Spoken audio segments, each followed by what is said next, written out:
नमस्कार दोस्तों। आज हम देवी अहिल्या के उद्धार की अद्भुत कथा सुनेंगे। पौराणिक कथा के अनुसार माता अहिल्या गौतम ऋषि की पत्नी और ब्रह्मा जी की मानस पुत्री थीं। ब्रह्मा जी ने अहिल्या को बहुत सुंदर बनाया था। इन्हें वरदान था कि इनका यौवन सदा बना रहेगा। इनकी सुंदरता के आगे स्वर्ग की अप्सराएं भी कुछ नहीं थीं। इन्हें पाने की सभी देवताओं की इच्छा थी। यह ब्रह्मा जी की मानस पुत्री थीं, अतः ब्रह्मदेव ने एक परीक्षा रखी, जिसकी शर्त यह थी कि जो भी परीक्षा का विजेता होगा उसी से अहिल्या का विवाह होगा। अंत में यह परीक्षा महर्षि गौतम ने जीती और विधिपूर्वक अहिल्या से विवाह किया। अहिल्या की सुंदरता पर स्वयं इंद्रदेव मोहित थे और एक दिन वो प्रेम वासना कामना के साथ अहिल्या से मिलने पृथ्वी लोक आए। लेकिन गौतम ऋषि के होते यह संभव नहीं था। अतः इंद्र एवं चंद्रदेव ने एक युक्ति निकाली। महर्षि गौतम ब्रह्मकाल में गंगा स्नान करते थे। इसी बात का लाभ उठाते हुए इंद्र और चंद्र ने अपनी मायावी विद्या का प्रयोग किया और चंद्र ने अर्धरात्रि को मुर्गे की बांग दी, जिससे महर्षि गौतम भ्रमित हो गए और अर्धरात्रि को ब्रह्मकाल समझ गंगा तट को स्नान के लिए निकल पड़े।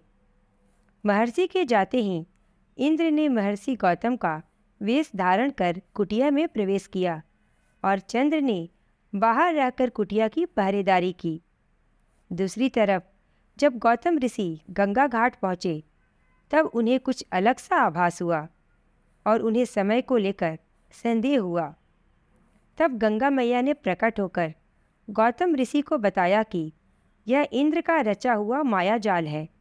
वो अपनी गलत नीयत लिए अहिल्या के साथ कुकृत्य की लालसा से पृथ्वी लोक पर आए हैं।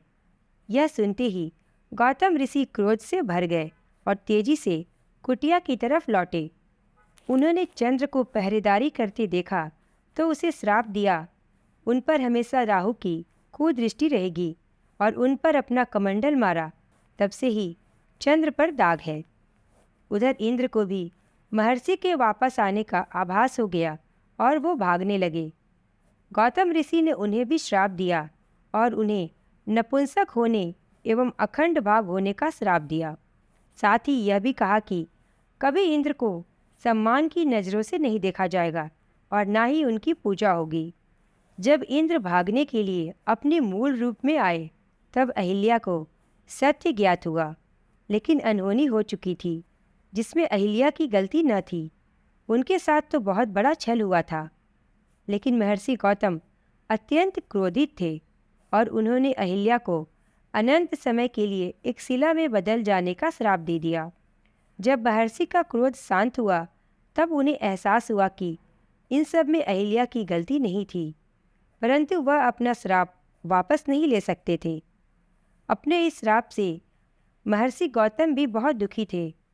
तब उन्होंने अहिल्या की शिला से कहा, जिस दिन तुम्हारी शिला पर किसी दिव्य आत्मा के चरणों की धूल स्पर्श होगी, उस दिन तुम्हारी मुक्ति हो जाएगी और तुम अपने पूर्व स्वरूप में लौट आओगी। इतना कहकर दुखी गौतम ऋषि हिमालय चले गए और जनकपुरी की कुटिया में अहिल्या की शिला युगों युगों तक अपनी मुक्ति की प्रतीक्षा में कष्ट भोग रही थी। जब महर्षि विश्वामित्र राक्षसी ताड़का के वध के लिए अयोध्या से प्रभु श्री राम और लक्ष्मण को लेकर आए, तब ताड़का वध के बाद वे यज्ञ के लिए आगे बढ़ रहे थे। तब प्रभु की नज़र उस वीरान कुटिया पर पड़ी और वे वहाँ रुक गए।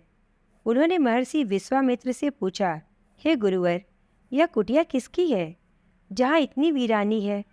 यहाँ ऐसा प्रतीत होता है कि कोई युगों से नहीं आया। कोई पशु पक्षी भी यहाँ दिखाई सुनाई नहीं पड़ता। आखिर क्या है इस जगह का रहस्य?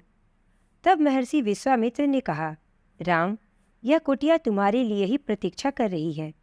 यहाँ बनी यह शिला तुम्हारे चरणों की धूल के लिए युगों से तुम्हारी प्रतीक्षा कर रही है। श्री राम ने पूछा, कौन है यह शिला और क्यों मेरी प्रतीक्षा कर रही है? महर्षि विश्वामित्र ने श्री राम और लक्ष्मण को देवी अहिल्या के जीवन की पूरी कथा सुनाई। कथा सुनने के बाद श्री राम अपने चरणों से शिला पर स्पर्श करते हैं और देखते ही देखते वह शिला एक सुंदर स्त्री में बदल जाती है और प्रभु राम का वंदन करती है। देवी अहिल्या श्री राम से निवेदन करती हैं कि वो चाहती हैं उनके स्वामी महर्षि गौतम उन्हें क्षमा कर उन्हें पुनः अपने जीवन में स्थान दे। प्रभु श्री राम अहिल्या से कहते हैं, देवी, आपकी इसमें लेस मात्र भी गलती न थी और महर्षि गौतम भी अब आपसे क्रोधित नहीं हैं, अपितु वो भी दुखी हैं। अहिल्या के अपने स्वरूप में आते ही कुटिया में बाहर आ जाती है और पुनः पक्षी चहचहाने लगते हैं। इस तरह प्रभु श्री राम ने देवी अहिल्या का उद्धार किया। कैसी लगी दोस्तों आपको यह पौराणिक कथा? मुझे कमेंट करके ज़रूर बताएं और ऐसी ही और पौराणिक कथाओं के लिए मेरे चैनल को सब्सक्राइब करें। धन्यवाद।